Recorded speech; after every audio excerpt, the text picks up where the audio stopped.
OQTF, immigration, attentat, qu'est-ce qu'on fait? C'est un thème extrêmement sensible, extrêmement compliqué. Si tu as un avis, donne-le en commentaire. En tout cas, il n'y a pas de souci.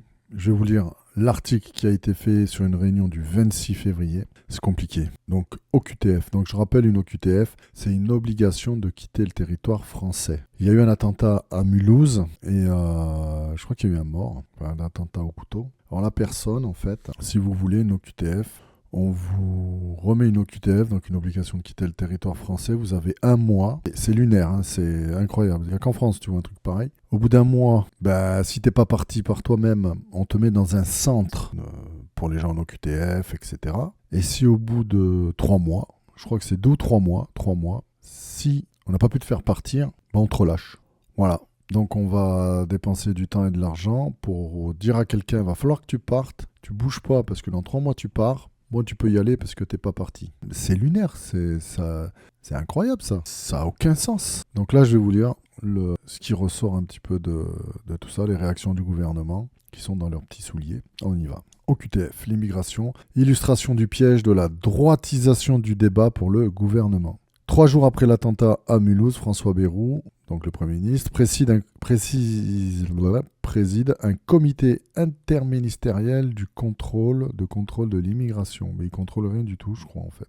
Donc à droite, dans leurs bottes, les principaux ministres de l'Intérieur, Affaires étrangères et Travail se réunissent. Donc ils se sont réunis le 26 février autour de François Bayrou pour parler à nouveau du flux migratoire. Plus précisément le locataire de Matignon organise un comité interministériel de contrôle de l'immigration. Donc après l'attaque à Mulhouse, Bardella met la pression sur le gouvernement, surtout sur Retailleau. Hasard du calendrier, cette réunion prévue de longue date se tient 4 jours après un attentat islamiste à Mulhouse sur fond d'OQTF, donc l'obligation de quitter le territoire français, non exécutée.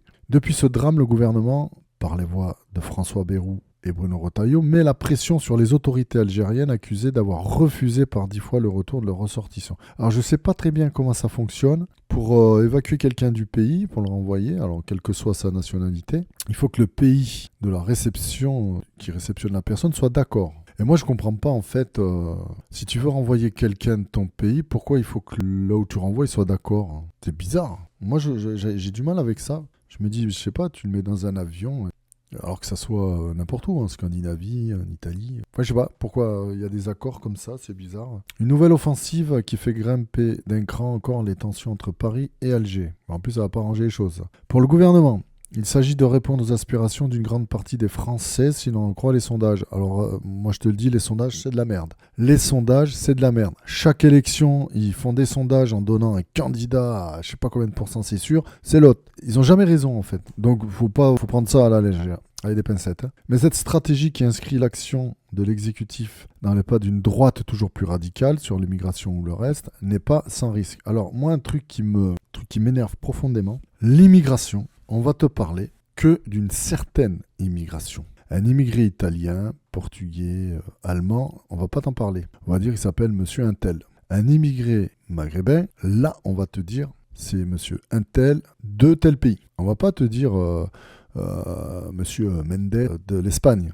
Non, c'est toujours les mêmes qu'on stigmatise. Et forcément, si à la télé, tu répètes à longueur de temps une stigmatisation, les gens vont commencer à glisser sur une pente savonneuse. Je pense que c'est fait exprès ça. Observe, regarde bien, quand il se passe quelque chose, on te dit c'est un Français d'origine, forcément maghrébine. Si c'est un Français, il y en a un, celui qui a tué la petite Louise, on t'a dit c'est un tel, il a fait des jeux vidéo. On t'a pas dit de quelle origine il est. Tu sais pas, il est français, oui, mais il est peut-être d'origine polonaise. Ses grands-parents, arrière-grands-parents sont peut-être polonais, tu sais pas. Mais ils te l'ont pas dit. Lui, on va pas te le dire. Un blanc, ils vont pas te le dire. La diplomatie... non. Alors, surenchère de l'Algérie, je saute un paragraphe. Difficile d'arrêter le rouleau compresseur. C'est ce que le chef de la diplomatie française, Jean-Noël Barrot, a pu se dire après avoir tenté en vain de calmer les ardeurs de son collègue de l'Intérieur par médias interposés.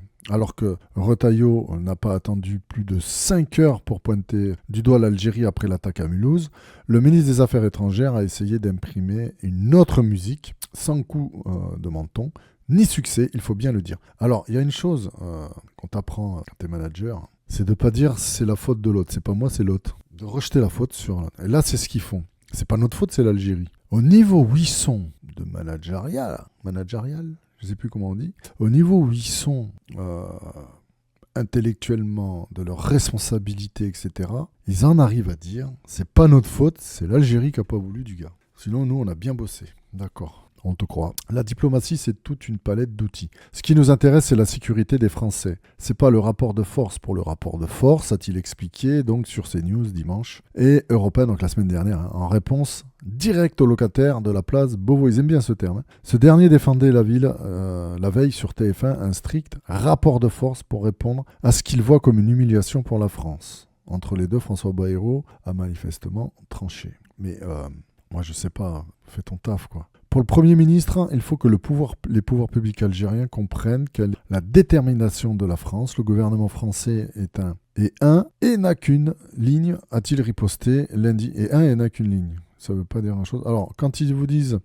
le gouvernement, il faut qu'ils comprennent la détermination de la France, ça veut dire qu'ils ne vont rien faire du tout. Alors, on repart. Donc, à une ligne, a-t-il riposté lundi dans le salon de l'agriculture, depuis le salon, en donnant l'impression de viser le patron du Quai d'Orsay. Tant pis pour si la méthode avancée par Jean-Noël Barrot, cadre du Modem par ailleurs, a permis en son temps d'améliorer la situation. Contrairement au énième rodomontade de Bruno Retailleau. Ils utilisent un vocabulaire qui est plus utilisé depuis 1880. Sur CNews, le chef de la diplomatie française a effectivement assuré que les partenaires exigeants avec l'Algérie sont 3 fois plus efficaces, que des mesures de coercition pour augmenter notamment le nombre de reconduites à la frontière, ce qui occupe l'exécutif. Qu'importe les chiffres, le gouvernement table sur la réduction du nombre de visas accordés à l'Algérie, a expliqué le porte-parole. Je suis pas sûr que ça serve à grand-chose, mais bon, peut-être passer de meilleures négociations, je sais pas. L'extrême droite en veut toujours plus. Bon, l'extrême droite, évidemment, sont jamais contents, c'est toujours la faute des mêmes. Enfin, souvent ils disent n'importe quoi. Faut bien regarder entre les lignes, c'est débile. Il faut dire que depuis l'entrée des Républicains au gouvernement, singulièrement de Bruno Retailleau, ils nous emmerdent à leur place, l'exécutif est sous la surveillance de l'extrême droite et de sa surenchère. Comme en effet, cliquer le retour en arrière semble impossible, comment l'électorat du socle commun, chauffé à blanc sur ces questions par un ministre de l'Intérieur en campagne interne pour prendre la tête de son parti, pourrait désormais soutenir un parti politique en apparence plus permissif. Dans ce contexte, on va voir dans ce contexte. Le risque est double. Avec ses coups de menton, le gouvernement nourrit une politique qui a déjà montré ses limites. Dans le même temps, il s'expose aux critiques continuelles d'un Rassemblement national agacé par la cote de popularité de Bruno Retailleau et inquiet qu'il empiète sur ses plates-bandes électorales. Ben oui, ça va arriver ça. Ainsi, l'extrême droite ne pourra désormais se satisfaire que d'une politique très restrictive, de zéro visa, comme l'ont déjà réclamé plusieurs cadres. Mais n'importe quoi, zéro visa. Impensable pour le gouvernement et son socle commun à l'Assemblée qui s'apprête donc à faire des déçus. Le gouvernement tombe dans le piège tendu par CNAFO. Ah, c'est qui ça ? D'autant que la tendance ne concerne pas que ces enjeux. Loin de là, on pourrait par exemple citer la croisade de François Bayrou contre l'OFB, Office national de la biodiversité, qui, bien aidé par Laurent Wauquiez, a forcé Emmanuel Macron à sortir de sa réserve. Mais le cas de l'aide au développement est sans doute encore plus significatif. En parallèle de la question migratoire, l'exécutif promet effectivement de se pencher sur l'AFD, un sujet mis sur le devant de la scène et raccourci à l'excès par l'eurodéputé zémouriste Zahra Knafo. Putain, Vous vivez loin de vos parents c'est Hitler en grâce frustré. à Saveur et Vie. Plutôt que de laisser Offrez-leur ce des sujet aux équilibrés médias et d'extrême gourmands. droite qui en font leur chou gras, comme le journal Directement du livré dimanche, chez eux. et aux admirateurs, Rapprochez-vous de de Donald quelques Trump, clics. Aidez-les dès maintenant. Milley, le gouvernement plonge à pieds joints dans la polémique. On apprend effectivement que François Bayrou et ses ministres vont créer une commission d'évaluation chargée d'inspecter ces différentes enveloppes dédiées à l'aide française et à l'international. Avec le risque, là aussi, de donner des points à des adversaires existentiels, voire de leur accorder une victoire idéologique, le tout en s'exposant à des critiques faciles, quand le résultat ne sera pas à la hauteur des attentes. Voilà, c'est tout pour moi.